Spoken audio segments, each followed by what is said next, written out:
Hi, everybody. This is an artist journey, our speaker series that we do monthly virtually on the third Tuesday of each month.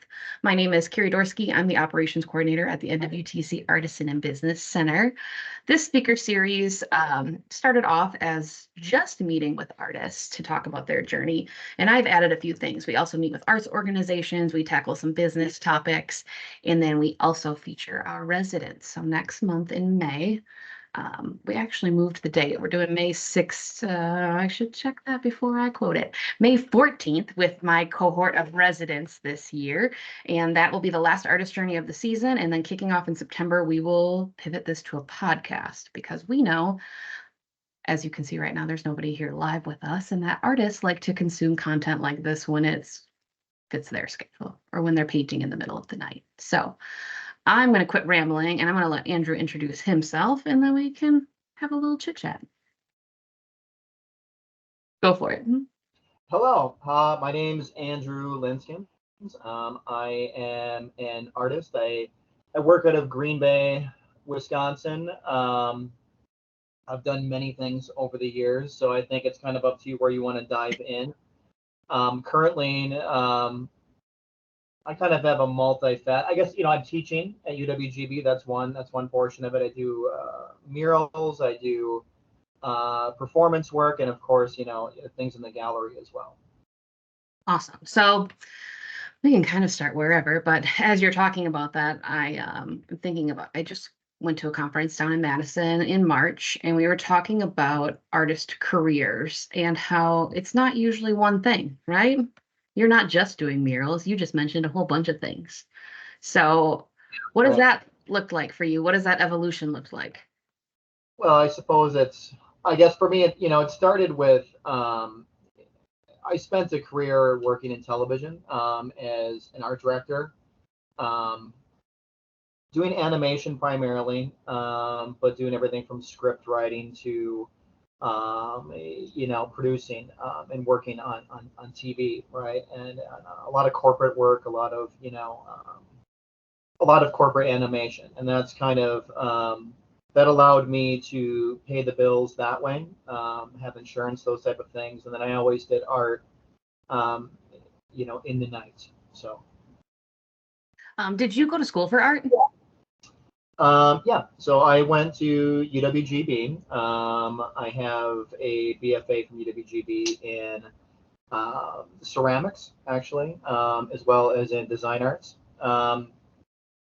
That's kind of where I teach as well there. So it's kind of two completely dissimilar things. I teach animation, but I also teach 3D design as well at UWGB. So that's awesome. How long have you been teaching there? I guess a little over 2 years, I guess. That's awesome. That's where I got my BFA too. So right on. Yeah. That's a great school. It's a great school. It is absolutely great team over there. So I'm trying to think about where I see your work. And so like you've got a big painting behind you, but we see you doing lots of kind of community events too and things like that. Do you want to talk about that a little bit? Sure. That kind of started as, well, performance art is a really interesting thing. There's obviously a long history of happenings within the art world throughout history, right? So I think something happens there similar to seeing live music, where when you kind of, remove that facade of the finished piece being frozen in time and kind of allow the viewer to be part of that process while the paint's still flying a little bit, I think some powerful things can happen. I've tried to, include music with that, and perhaps other art forms, if that's, perhaps dance or things like that, can also help enhance that. I guess my reference was always hip hop, in the sense of also having, break dancing or dance, and then also graffiti, of course. And that I think allowed it to become a worldwide movement, So I think we can kind of pull from that a little bit, though, and just use that in general, too. And I think it's a powerful thing. So, that started off in the gallery.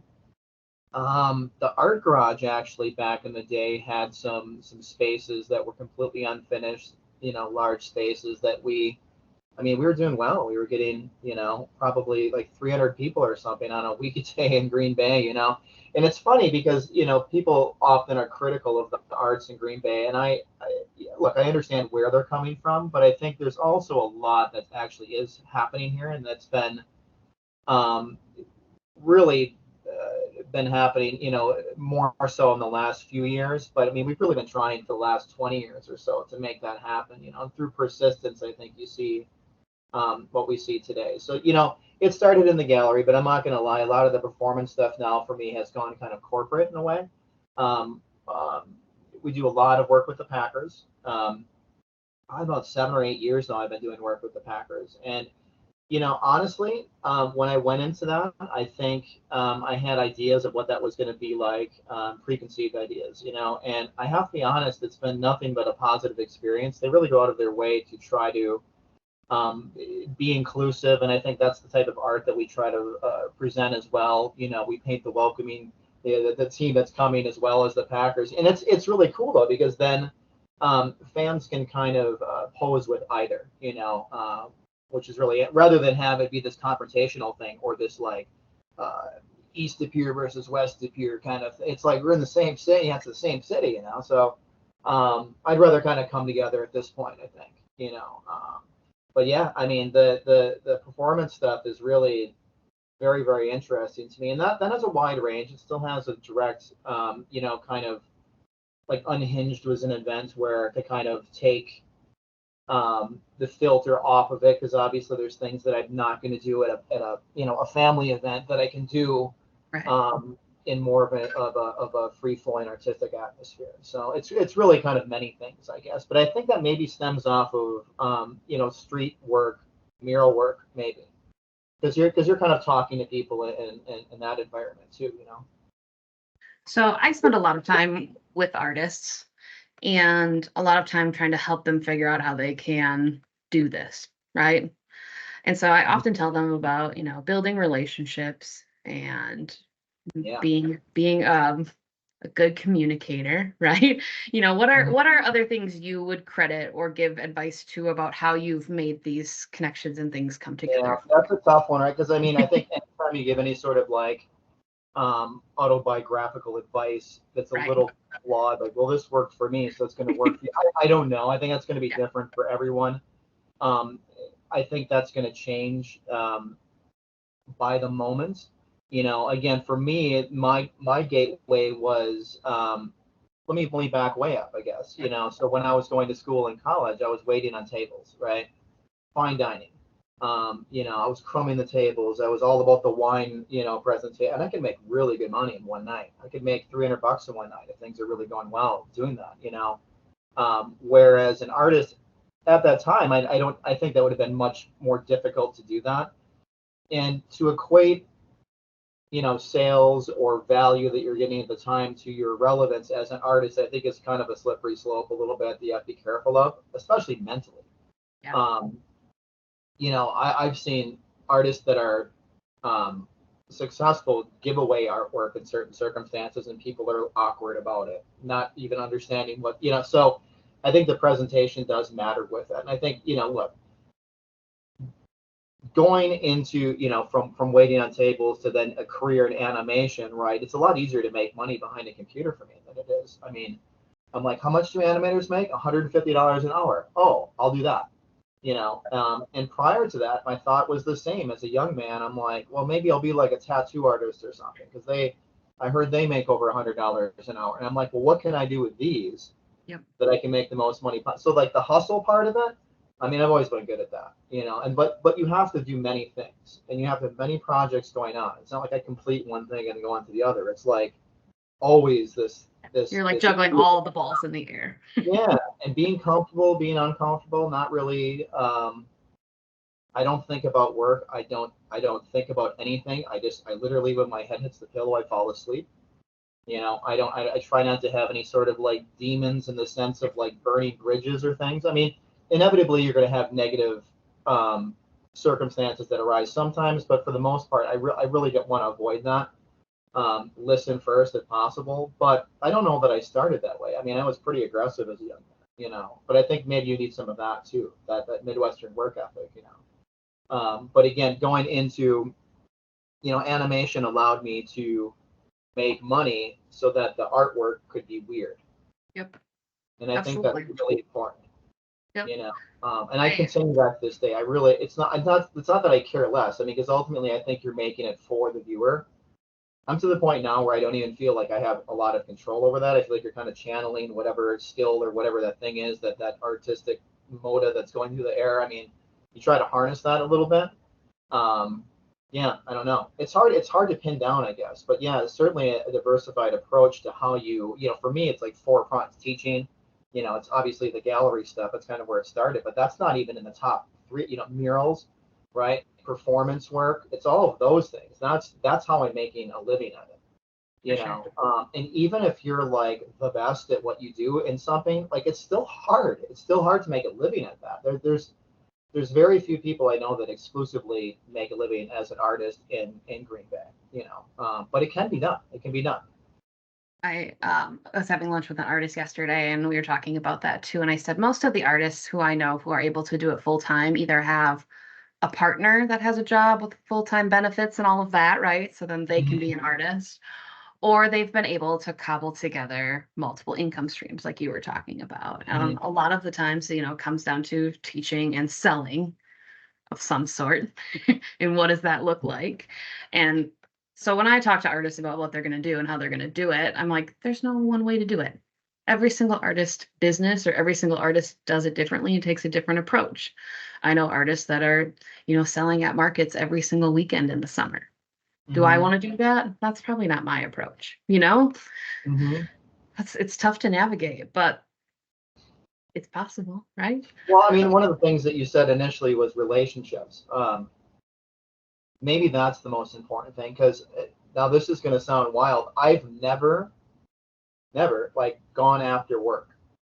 I've never like been, oh, I want to do that mural, and then ask people that every single piece of artwork that I've ever um, passed on to someone is through them asking me. Every single one. So that sounds not great, but I think look at like a relationship. Let's say that you're in a relationship with a person who comes off as a bit desperate. Okay, that's not real attractive, and I think you have to be careful of how you're perceived as an artist. Always, think of what that view looks like from the other side. you know um, it's important in that, and I mean, there's people from all sorts of different backgrounds politically, as well, that buy art. It's hard. I don't want to like polarize any one particular group, even though I have my own personal opinions on things. I totally agree. And to circle back to you not seeking out the work, I think that has a lot to do with how you've built your reputation. People, when I hear your name, people think of you as being, easy to work with. Your work is incredible. They speak of you very highly. And then I think that's how work comes to you. When you build that reputation and you build those relationships, that's how people pass your name along, right? Like And I always started working at the art garage in 2011 would have been the first year I worked at the art garage. And I think that's when you had like prints there. okay. You were doing Sure. printmaking. I've done a bunch of stuff there over the years. Yeah, it's a great space. Yeah, Yeah, for it's a sure. great. And I think that's the first time. And I think it was Kim Pigeon Metzner was talking about Yeah, you.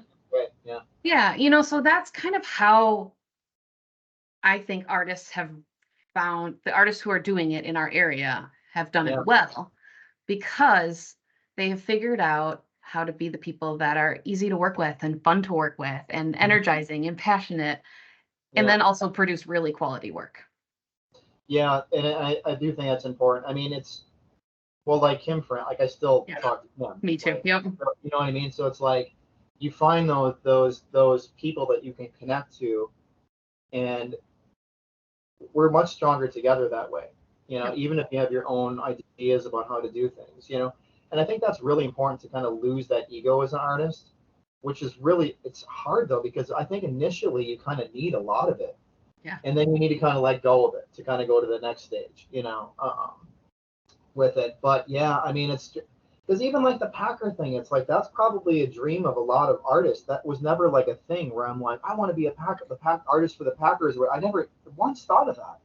It just kind of happened, organically, and I don't know. I just at this point in time, it's like, especially with the teaching stuff. I mean, obviously, I have insurance through that, which is nice, Yeah. which is one perk of having, doing that. But it's like really satisfying, like showing people how to do stuff, and then they do it, and then they kind of get like something off of like that's good stuff.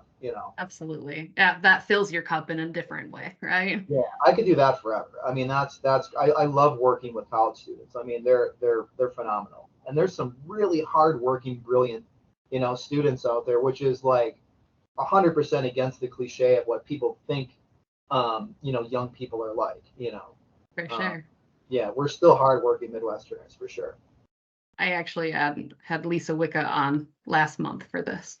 Oh yeah, she's great. Yeah, some animation and things Yeah. too. Yeah, Yeah, and she teaches kind of the professional practices class out at GB, yeah, along with printmaking and drawing and all of that. And so that's why her and I have kind of intersected on some things. But yeah. she has said the same thing, and we've talked a lot about students. And I'm kind of going off on a tangent, but that's fine. It's our hour to talk about whatever we want. Oh yeah.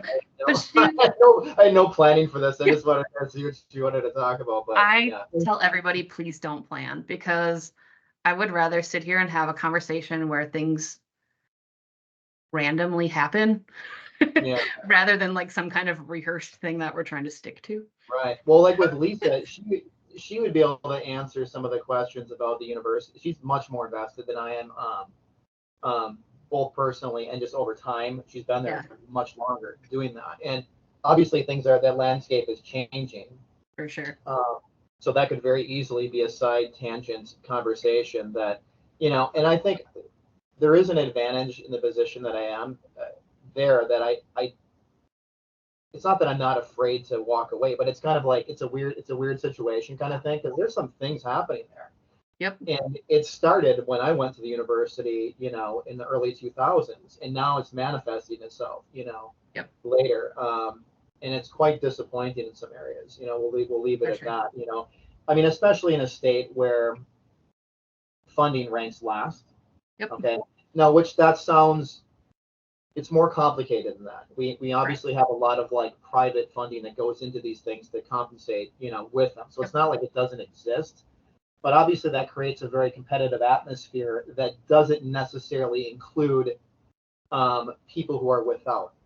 And considering that a gallery kind of has that little bit of like you're not welcome kind of thing if you're not like accustomed to the language or to the culture of it, I think it's a little intimidating. And I, Yeah, I just wish that was a little different, and I wish I just don't think that's going to happen in Wisconsin anytime soon, to be honest with you. I agree. It's got that kind of elitist air to it. Um, One thing that Lisa and I were talking about, and I wonder, maybe we were there at the same time. But you used to be able to get late night passes, right? To go into the I just studio. I came and went as I had a great experience at GB. They Me literally too. let me do whatever the hell I wanted to. It was Me too. remarkable. It was Yeah, wonderful. And I phenomenal people. remember like we would spend all-nighters like together as students working on projects in the different studios. And she was talking about how this generation seems to be so much more like working at home by themselves, Yeah, right. and that they aren't as, like they don't hang out in the studios together. And I know that the college atmosphere doesn't allow for like late night stuff, but she said that the Mhm. younger artists just seem to be a little bit more, I don't want to say siloed, but they work more independently. And I Yeah. wonder how that's going to affect artists as Well, like I think in a that stuff way they're develops. smarter because there's more stuff that they have access to, Yeah, that's a good but point. yet more apprehensive in the sense of like they don't want to screw up, Okay. you know. So Yeah. even a talented student sometimes seems a little apprehensive in the sense of taking risks. Interesting. Where as an artist, that might be the most important thing you can do as a young Yeah. person is like fail. That's Like the time don't to do it, like if you're right? going for like safe, now Yeah. you're kind of at like the 50% mark. Like you gotta like go for 100%. You're inevitably Absolutely. gonna fall a little short, right? But Yep. yeah. So I don't know. I mean, I think everything changes. I mean, obviously, a byproduct of like everyone being at home, is part of the reason. So I went into GB at the first semester that things weren't virtual, Okay. So I didn't experience any of that teaching, and I don't know that I could. I need to like see the stuff visit. Like if someone took a picture of like a little clay sculpture they made, it's probably gonna look terrible. Exactly. Whereas if you can see it in person, there's things you can talk about with that. Yeah, for sure. That's interesting. Yeah. I Now lost my you got to train. bear with me because I roam when I talk. Me too. Considering there's no plan. So as we go, this might get weird. I'll try to keep it reeled in. So. No, I think that's great. And honestly, I think that's what our audience wants. And that's that's the best part is that people who are just starting their careers can kind of just get a vibe for like what you're doing or how you've made it work or how you've navigated the world and that kind of thing. So Is that where you want to go with this? I mean, do you want people to be able to look at this and say, okay, this is what you could do in order to succeed? Or I guess where do you want this to go? I mean that's good. I like to hear about your process or your journey or that what you've been through or any kind of insight. What's your okay? So let's go all in considering Yeah. where we are right now. Okay, and considering that. Okay, so I've done many different career jobs. I was a weatherman forecasting the weather as a young man, meteorologist forecasting the weather. I was in the Air Force doing that. That was quite a gauntlet. That was quite interesting. And from then in the early 2000s to now, things have changed tremendously.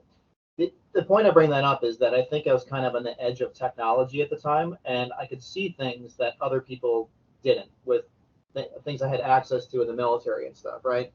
And things that were like really impressive in 2000, like aren't that impressive anymore. Like I don't know, like things that we would kind of wow at that point, And now everything is like AI, right? And everybody's worried about AI.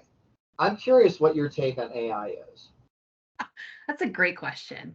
I'm going to give you So mine, obviously. This is a setup a little bit.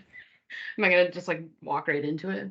At the college, we've been talking a lot about it from a student standpoint and how instructors can use it in the classroom. And then if I put that aside and I work on, think about art and AI, and I think that's a whole nother animal, right? And then people not knowing the difference between AI generated photos and artwork and human generated. I think there's a place for it, and I think it could be a really wonderful tool for people. I've been using it for helping me write like marketing verbiage. Yeah, right. Like I can leverage that tool. I think about the ways that I can use it as a human being where it can free up some of the stuff that I find kind of menial, where I'm like, can I use this to make my time more efficient so I can get to the stuff that I really love? And I hope that that's kind of the way it goes. But I saw a Facebook. Alicia's gonna love this, our office assistant, because she's gonna be the one that edits this. And she posted there's a Facebook comment going on, and they were talking about AI generated like filters and Photoshop and all of that, and not knowing the difference between that and then like human makeup artists. And I think about the general public not being able to tell the difference and wondering how that impacts artists. I think that's fair. I mean, that's kind of like the deep fake, argument right there. So in the animation world, years ago, probably maybe not, I guess probably 10 years ago, we could kind of do we would take like an Xbox Connect thing, like so you can kind of track your facial. Like now you can just use the webcam, but back then we used an Xbox mechanism, and you could take that and you could like just for like famous celebrity, like Tom Cruise, let's say. You could make a deep fake that would track to your face, and you could make a video of that. It was kind of labor intensive. Like there was a lot of like computer power needed for that. Basically, the longer you would let it render, the better it would look, kind of thing. But that has come a long way to where it's not animated. It's like just a regular person can do that, and it is interesting how. I guess we always talk about eyewitness testimony and how that's flawed, right? I recall getting into a fender bender as a young man where someone rear-ended me. I pulled over, and I remember there was a lady that came up beside us and was just furious, yelling at me about how I rear-ended this person. And although I was the person, it was very, and it's just, and I've had many circumstances like that, one thing I noticed was when I started working in TV, everything was kind of SD, and things went to HD, right? So all sorts of transformations happened, and it was a headache, obviously, for if you worked in that field. But a lot of television, I don't know if you remember this, was kind of like stretched. Yeah. So like all the SD stuff was kind of stretched. So everybody had like a wide, like face, right? And like I was very, a lot of people didn't realize that. Like even with the circle, like something like it was clearly stretched, and they weren't picking up that that was distorted. So that kind of felt curious to me. So fast forward to now, which is a little bit of like a clearly cut out, hacked out, something I would give a C to an animation student for. Right. Circulates on Facebook as real, of the moon going really close to the Earth or something ridiculous, It's like obviously wrong, but yeah, it's wild how people don't pick up on it. Yeah. So I try to set that to the side though, like I'm afraid of AI stuff, because I mean, look, every movie that is about technology, is like the evil robots, Transformers trying to come get us. So I think there's a little bit of that, like that's kind of there right away. So if I was art director now, still like, oh my god, like that would be a wonder. So like I used to like hand draw everything. For sure. Like, I would literally on a Wacom pad, or maybe even by hand draw things, like sketch it out physically with a pen and paper, and then maybe like digitally with a Wacom pad, and then maybe later on I would like start grabbing stuff from Google and start hacking it together. But now if I could just prompt it to get like an array of treatments, that would be really interesting to me, Absolutely. because then it begs the question, okay, you're still curator. You still have to play curator. So now more than ever, I think it's important to have that to be like a lexicon of artistic information. You have to have references of what you're talking about. You should be able to go into a situation, see something, and then have, oh, that's interesting. Have you seen this before, right? And then where did that come from? And dig. It's it's kind of like finding the sample in a song, right? You're like, oh, that sample is from this song, but actually that was a remake of this. I'm gonna be very curious to see where things go, because if you remove the drudgery of like I was a kid that grew up and I never liked my drawings. I always wanted to throw everything away because I was always dissatisfied with what my hands could do, even though they were probably good for my for sure my peers or whatever. So now if you remove that and now you just get to play God of sort, it's like, okay, so you can make anything, but what are you gonna make? Right. It's the brain now. Yeah, it's kind of interesting though, right? So I think Absolutely. it's a remarkable tool. Yep. Obviously if artists are getting ripped off, that's not great. Right. I have not had that experience thus far. I think, that could be a concern, I suppose, but that has not been my experience with it. I think it's obviously teaching, for instance, if I have students write something, right? If it sounds a little, so I try to like have them go on their sketchbooks more. So like all of the writing stuff now is all like in their sketchbook. So they write their questions in there, all of that stuff.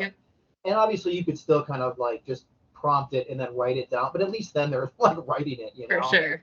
And I don't want to get into this back and forth of like accusing students of cheating or something. Like that's a bad, weird place to be, and it has nothing to do with progressing, So I know. I was just curious in your thoughts on that, because I mean that's where it's going, whether we want it to or not. Absolutely. There was the conference in Madison that I went to had a session on AI and art, and it's the one I couldn't fit into my schedule, and I'm disappointed. So hopefully they do it again next year, because and I heard from some of the people, like as we were kind of networking and waiting around for other sessions, that it was really good, and they were talking about how it can help artists be more freed up from the drudgery. It can help you lay out 15 thumbnails, or it can help you work through your composition and things like that. Or it can help you with maybe some of your shortcomings, right? If you aren't comfortable with the way things go and feel like you can't draw what you want to draw, it can help you with that. So well, as an artist, I think you have an eye for pretty quickly now that they've been around for a bit.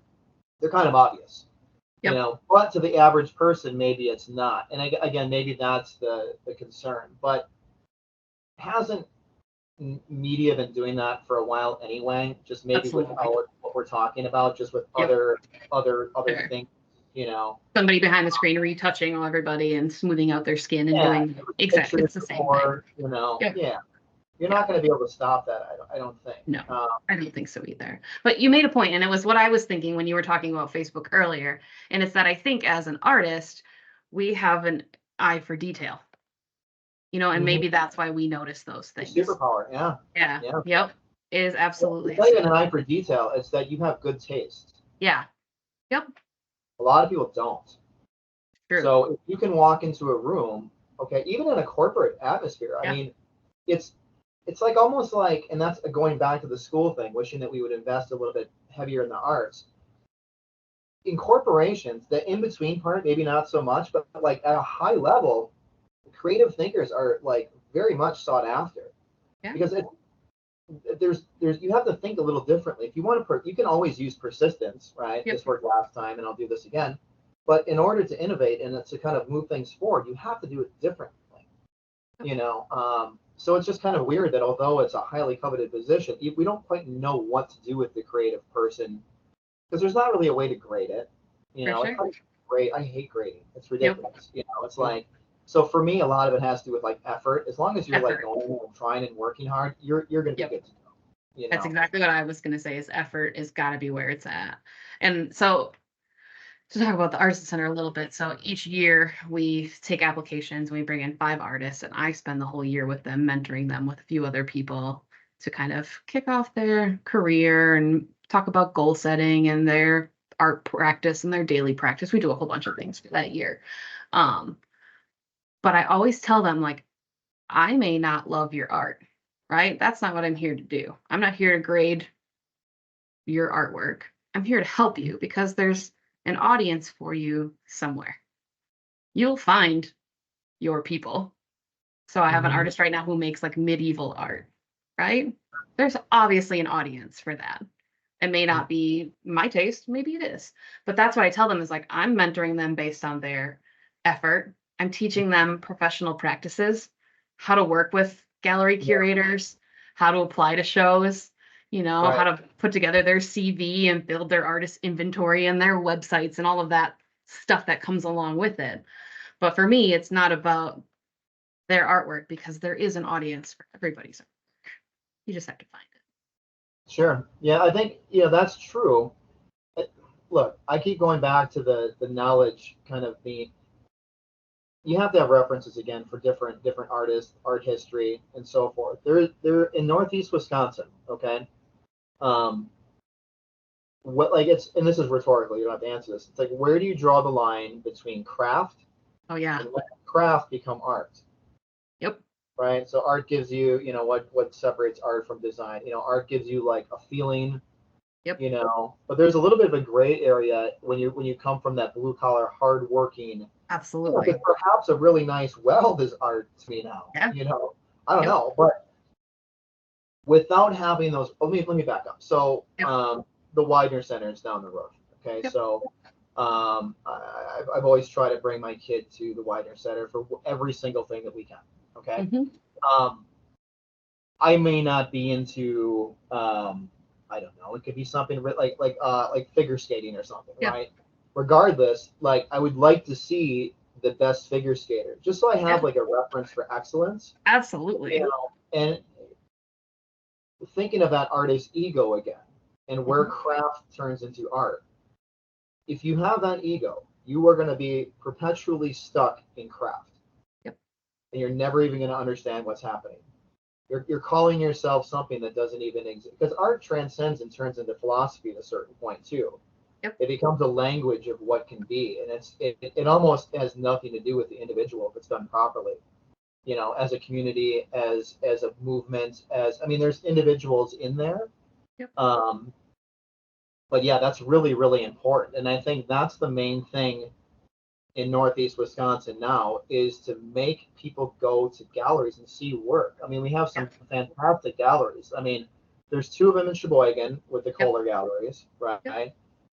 Museum of Wisconsin Art's quite nice. That's not very far away in West Bend. Obviously, Milwaukee, the Museum of Art, the Contemporary Art Museum.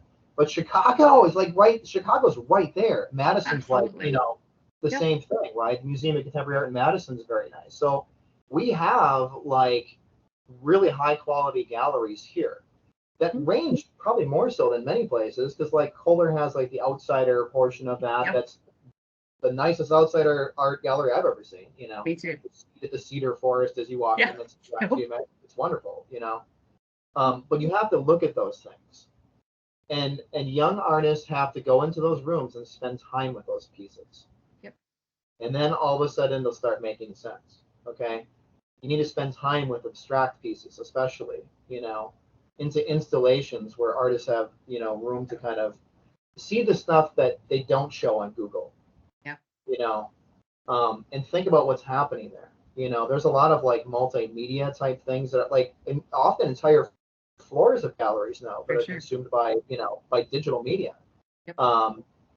And art has always been on that edge of what, I mean, AI as well. I mean, there's been AI pieces that have been incorporated into artwork since the 1970s, where they're making little computations of things and making other things move, and this based off of the viewer doing this or that. I mean, but if does it exist if you're not aware of it? You know, it's kind of like the, you know, the dumbing down of language. If there's not a word for you to articulate it, does it Yep. even exist? And that concerns me, I guess, you know, kind of tied together with some of the other things that we're talking about. But rather than be doomsday about it, Right. I think it's a remarkable time to be alive as an artist, because you can do whatever you want.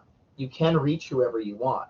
Yep. You know, I think Lisa was talking about, I was briefly looking at some of your interview, Yeah. you know, kind of talking about sifting through things. Yeah. You know, in contrast to just having, you know, being hungry and kind of like going out and finding places to show what, like you really have to kind of have your guard up. And I think, you know, young people are more street smart than we give them Yep. credit for too, kind of like going into a situation and like reading the room, For you sure. know. You know, I think that's a really important skill too, you know, not to be naive, you know, because like TV is gross, right? Like there's a lot of like weird, like people will be real nice, and then obviously it's very stabby in your back kind of atmosphere, Yep. you know. That's, you know, or in the corporate environment with all the buzzwords and all. I mean, you kind of have to play the game of whatever you're involved in, you know. Sure. I had to get out of the corporate stuff. I couldn't do it anymore. I mean, it was taking a part of my soul that I just, I don't know. I don't know how to quite. I mean, because even physically, you're sitting behind a desk for a good portion of your day, Yep. working long hours. Maybe you're working 50, even 60 hours a week doing that, and you're doing great. But there's some things happening there that are not healthy for you. Yeah. You know? I joke often that I did a stint in the for-profit world for 9 months. I worked at an ad agency briefly in video production. Oh my God, yeah. You know exactly what I'm talking about. My brief foray into the for-profit corporate world, and same. I feel like it, you know, it was not who I am. I clearly need like a mission-driven thing, and so I'm, you know, like I often say I spend all of my daytime hours giving and helping other artists, and then I spend my evening and weekend hours myself as an artist. And that's a tough one to balance, but it's possible. It's very much possible. Um, I had breakfast with an artist recently, and she's going to go back. She has been a full-time artist, and she's going back to find like a 9 to 5 job right now. Mm-hmm. And so the conversation with her was, you know, it's not forever. It doesn't have to feel like a death sentence. And the other thing that, as you were talking about all of your past experience, is that I think your experiences inform your art. And it's okay to go be a bartender and waitress and customer service or work with cars or weather or whatever, you know, because those things add to who you are and you're always going to learn something from them. And I also think as like young artists that sometimes you don't have a lot of world experience. So go try those jobs, you know? Right, yeah. No, that's true. That's true. There's certain, you know, service industry jobs that probably be beneficial for a lot of people to experience, you know. Um, yeah, no, that's all good stuff. That's all good stuff. Where do you want to go from here with it? 'Cause there's a couple different ways we could go with this. You know, I'm doing my best not to ramble to you. I love it. It's great. You could ramble for the next 15 minutes if you want. How are we in time? So we got about 15 Yeah, minutes. 15. So, Yeah. you know, I don't know. I mean,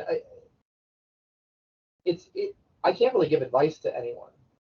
Yeah. because I don't, then it sounds like it was some sort of like, Like you you cross planned it. the finish line, then this happens. And I just kind of feel like you don't really set out to do it. It just kind of is who you are. And Yep. then as time passes, you're like, well, I guess I'm an artist then, And I you also know? tell everybody that like what you define as success is different for every person. Sure. Like for me right now, I just want to make things that resonate with me. That's all I care about. I'm not out there trying to get in shows and sell a whole bunch of work. Like that's not my goal right now because I do have a full-time job, right? But for Mm-hmm. some artists, maybe that is what they want. That's what their success is that they want to be out there, they want to be in all the galleries. Sure, then that's good for them. Like everybody Mm-hmm. gets to define what they want to do with this as a creative person. Yeah, right on. Yeah, I don't know. I mean, I wish there was a magic, button to press. It's just really not like that. I guess, No. one thing is you have to kind of make a choice, location wise. Yeah. I would highly encourage, anyone who has grown up in this area and has not left. You must leave and see things. Yeah. Um, there's a high probability that you will boomerang back. Many people do. I did myself. But I lived in different places, For I sure. think through that experience, it changes the way that you look at things. Yep. You know, again, because there's a lot of like really complex problems that are in the world, right? Like, and if you have a mindset where like, well, I worked hard and I did it, you're gonna close off. There's other things happening there besides like just working hard sometimes, and I think that's hard to understand when you grow up here. Um, it's very easy to take for granted our quality of life here, our low Yep. crime. You know, it's still kind of the, Green Bay is the cheese and the beer and all, like that's great. I Yes. want that to be there because it's like then it's kind of like, well, stay away a little. It's like For sure. this is a Yep. great place. I mean, we have some of the best beaches in the world. Yeah. I feel very I'm a connected 10-minute to walk it. from the Algoma Yeah. beach. So Oh, and Algoma, yeah, yeah. that's Yep. great. See the whole way from like Kiwani and then all the way Yep. to Algoma, like Two Rivers is beautiful. Seriously beautiful. Point Yep. Beach is a wonderful. That's a top 10 Yep. beach in the United States, maybe. Hmm. It's wonderful. And it's kind of like your perception. I do remember though being a teenager and being like, well, I got to get out of here. This is like, there's nothing here. And then leaving and then realizing that maybe some of those things were there Yeah. all along. Because the artists that stay here are passionate. They're not here because they want to like become famous or they're doing it just because they like to be an artist. There's something to that. For sure. But at the same time, you don't want to be a drop in the bucket in a large city, but you still need a bucket, right? So Right. we're getting there, For and sure. again, it comes down to just seeing things. I think if people can go out and look at artwork, look Yep. at design, you you have to do that. I wish young people understood how transparent that is from a perspective of someone who does that for fun, like looks at art for Right. fun, Yeah. how naive you present yourself as sometimes without that knowledge, Yep. but the want to become, like how can you want to become and have no knowledge of what you want to be? It doesn't make any sense to me at all. Then maybe that's not what you actually want to do. Maybe you just want to be different. Maybe you don't want to fit into a box, and I get that too. But if you want to be an artist, you must consume art and read books, read lots of books. There's books. I always have books. Exactly. Exactly. My computer's Like on a a book. stack of books right now. Yeah, books. I love books, and Well, I see and stuff in person too. It's different when you experience it digitally. Now that being said, you can get on Google and go to any gallery you want virtually and just kind of wander around. So go down that rabbit hole too. Um, but yeah, I don't know. I think the other thing is to kind of latch on to mentors, and again, that's kind of my concern with the university, with lack of tenure track teachers. yeah. You know, my fear is that and I'm speaking kind of against my own job here by saying Right. this. I feel that is going to have, a ripple effect that is going to be of a lot of it's going to be of consequence. Um, I don't know who your favorite teachers were at GB. I mean, I had people like David Damkohler, for Yeah. instance, right? I had his last design methods class. So I was Oh, right yeah. on, right on. That's the class I teach now. So it turned Nice. into the Oh yeah. I yeah. credit him for a lot of my sketchbook practices. He wonderful artist, but Yep. like clearly a gap, you know, to aspire to, you know. Absolutely. I mean, these teachers are getting awards now, like Yeah. Christy Chris Dietz just Dietz, yeah. Carol Emmons was a Yep. wonderful teacher, Chris Style, like Well, and that's the thing. So like I had Carol for so many classes. I had mhm, Chris for so many classes that I have relationships with them. You know, yeah, they show up at gallery openings. We see each other in yeah, things. We are on, like Chris just commented on a social media post of mine today. So that's the kind yeah, of thing is you develop those kind of mentor yeah, the lifelong, relationships and it yeah, it is hugely impactful. yeah. It gives you confidence. It gives you that Yeah. kind of phone a parent Yes. friend there, kind of like, what do I do in this situation, Yep. And the good ones will be very, very frank with you. Yeah. They'll let you know. They're not just going to give you a pat on the back. They're to say, this is what's going on here. You know, Absolutely. it was weird. The one area that I didn't really, because there wasn't really a ceramics person in place at the time. So you were between Kurt and Minkyu? Yeah, and I Okay. kind of helped. Like I was a student representative when they hired Minku, right, kind of Gotcha. thing. Yep. Gave my two I cents. had his first class, his Oh, first really? semester. Yep. Oh, weird. Okay, right Yep. on. Yeah. Great work. Yeah. Beautiful. Fabulous artist. Yeah. But again, there it's like having that reference for excellence is really, really important. And it Absolutely. has nothing to do with whether you like the person or whether they're Right. fun or whether they're this, that, or the other. You're there to learn and you're there to like Yeah. transform. And You talk know. about work ethic. We talked about that earlier. To Hmm. see somebody with such a structured studio practice who is producing that amount of work consistently is Hmm. such a good example for students. Yes. That is incredible to me. I see all of this stuff all the time and I'm like, that dude never sleeps, Yeah. Well, you can't, right? It's a never. It doesn't end. Yeah. It's kind of a continuous thing. But time passes so quickly. So as you look at people that have had success in art in Northeast Wisconsin, it's kind of like it's pretty impressive. Oh It's yeah. not, you know, there's not a lot of people doing that. So in a way, you're kind of carrying a little bit of a weight because we need to segue into the next, whatever it's going to become. But my hope would be like similar to cities like let's say Dubuque or something, where they invest Yeah. into the arts and that like murals and Yep. things like that. Green Bay's, put up 30 murals in the last 3 years. I think that's going to have a tremendous impact. Now, Me the too. hump that cities like Green Bay need to get over though is they need to get weirder though. Like they're Yes. kind of doing the safe bet kind of stuff or Yeah. whatever. I have Mhm. never had a chance in Green Bay, for instance, to like do what I want Yeah. for a mural. It's always like, you know, like I have one that's like birds swooping down. Birds. Yep. So okay, well that was not the original. The Right. original design was like tree people that were like pulling apples. They were black and white, full Yeah. top to bottom building. It was a way better mural. Yeah. Still the negative space and the bricks and all Yeah. that showing through, but like, a funky mural that would be similar to, something you might see in a larger city. For But sure. that doesn't necessarily fly. Right. Someone's like, well, I don't like that. I don't. It looks like this or that or the. It's like, oh my goodness, there's too many people in between that. I agree. Yep. Kind of thing. So the sooner that we can get weirder, the better. Yep. But you have to get people to bite on it first. So before you can kind of bring that camera in and out of focus with that weirdness, you have to kind of like call like tiptoe up to it a few times. And I think Sure. events like Unhinged, for instance, did that. Yes.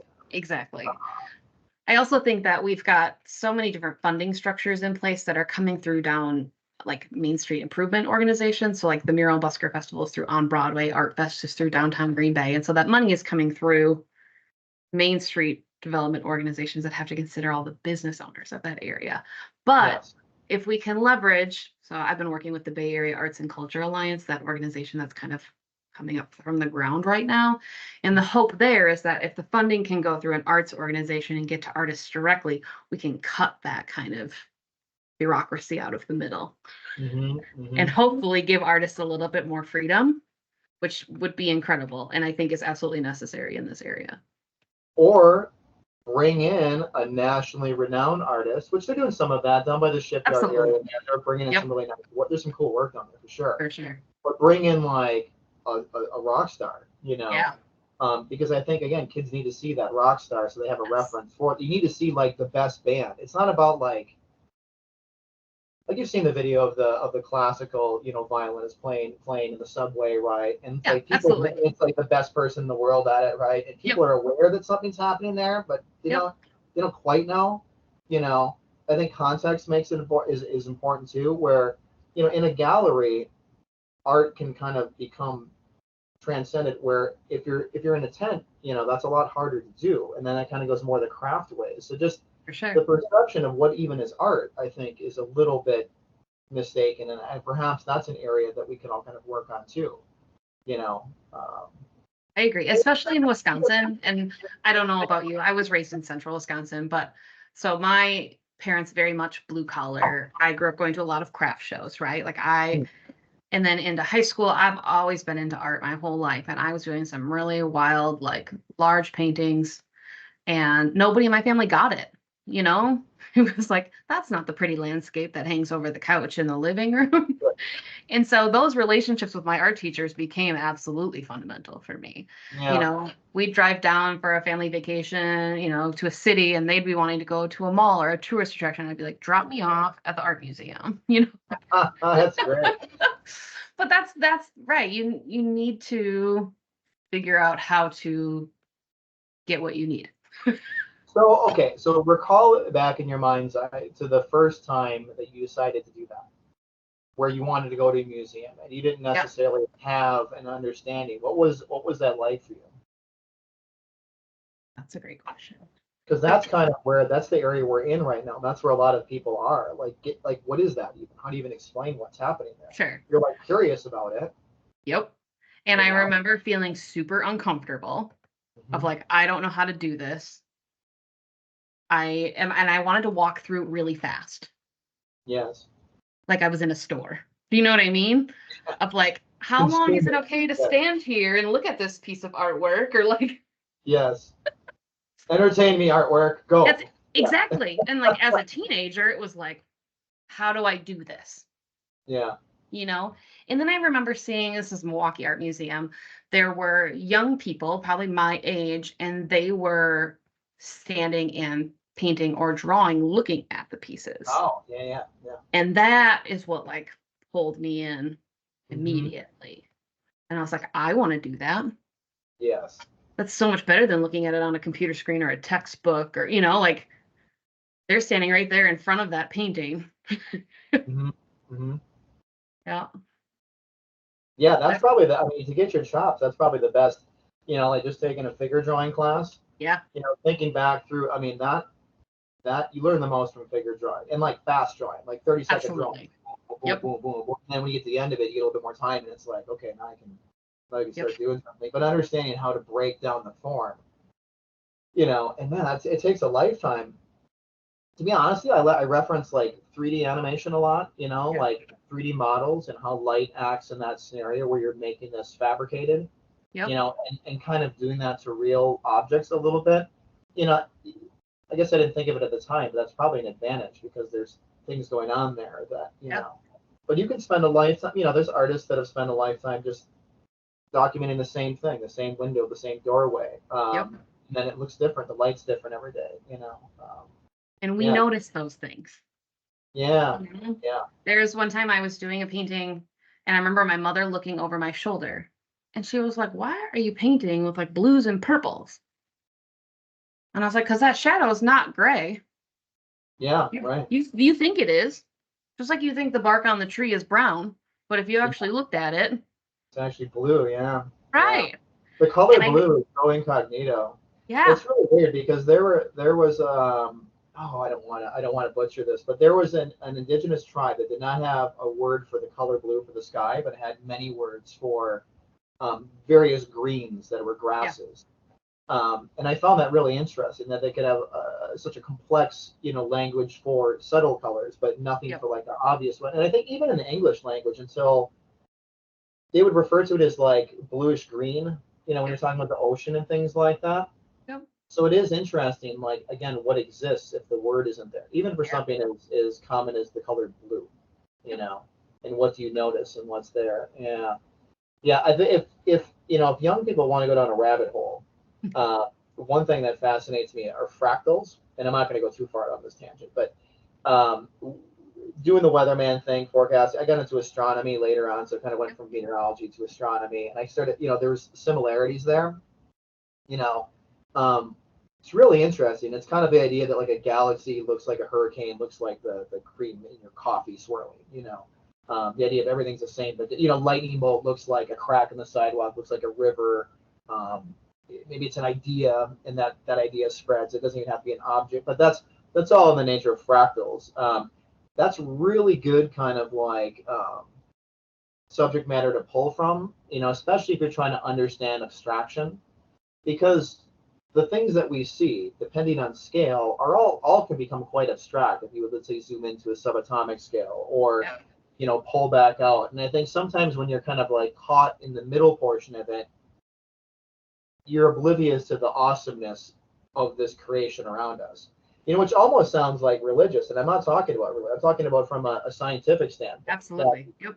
The way that things, even like the eclipse, for instance, that just happened, like it's really wild that the moon just happens to be that perfect size and at the perfect or at certain times, and as humans we figured that out, like how to forecast that. It's wild, it's almost like time passes so quickly. I wish I could learn more. Me too. And it's totally true. The more you learn, the less you actually know. I feel so stupid sometimes, on certain subjects, You made me think of, so Terry and David from New Art Space came out to my house to do a they're studio wonderful. visit.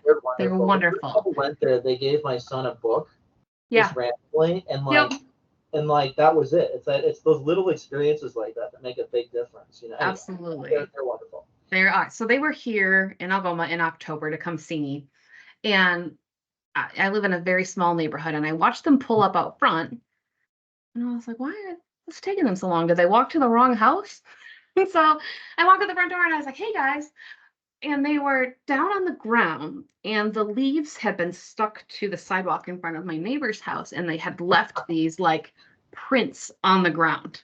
Oh, yeah, yeah. And so the light was beautiful, and they were kind of kicking the leaves away, and they were both just like totally in the zone. They had totally forgot what, like what they were here to do.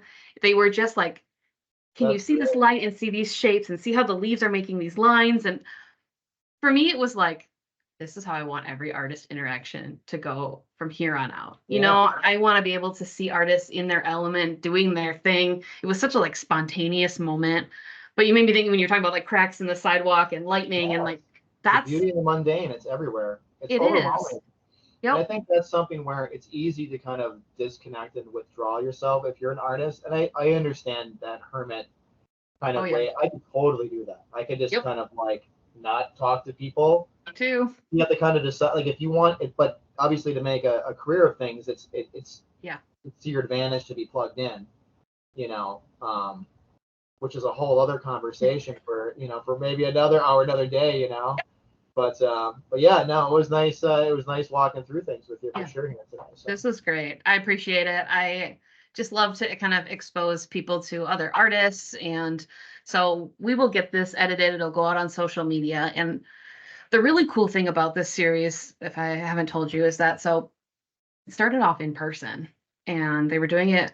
I started at the Artisan Center. I left while I was gone for those 3 years into my for-profit foray.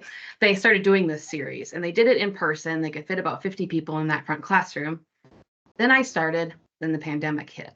So we pivoted virtually.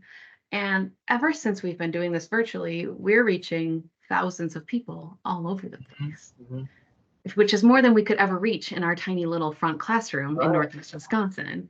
And so that's the really cool thing about this is that we've noticed, and I can kind of see when people watch this, and they're watching it at all hours of the day, whenever it fits for them. People will come have conversations with me about it, or they'll pull little insights out of it. I wrote down on my little tablet here, ego, because it's something that I should talk to my residents more about. That's so I pull out insight from this too. So thank you for that. I Yeah, appreciate I mean, we it. both though, right? Like the ego thing, you still need to. I don't know who was this. Like like in order to be a gentle person, for instance, you have to have it in you the willingness to fight, Yep. right? So I consider myself a gentle person, but that has to always be in you. That fire has to always be in you. So that lack of Sure. ego works in tandem with that yin yang balance of Yeah, I mean, you also have that other side of you that needs to fight for and sure. that's tenacious and Yep. that's fiery. Because ultimately, you can be whoever you want, right? I mean, you Right. can walk. You could literally in one moment, just like if you don't know the people in the room, you could. I'm gonna walk in there and I'm gonna be this person right now. Yep. And it's literally as simple as that. Mhm. Who cares? Anyway. So yeah, no, it's a pleasure. So keep doing your Absolutely. thing. Yeah, I you think too. that giving attitude is noticeable, and I think people feed off of that. So feed Yeah, off your energy with that. So and absolutely. obviously, it was a tough time with everything being, but look, we probably wouldn't be doing this how we're doing this now if it wasn't for that. So can pull a little bit of Exactly. this over that and move forward. And I figure it's so nice because like I can be at home or I can be in the office and you can be in wherever you are and we can just connect for a little bit. And it's nice to connect as artists. Not Yes, everybody gets a chance to do that. So thank you. yes. I Do it, appreciate do it. it again sometime soon. There's more Yeah, things we can talk about. absolutely. Have a great night. You too. You too. See ya.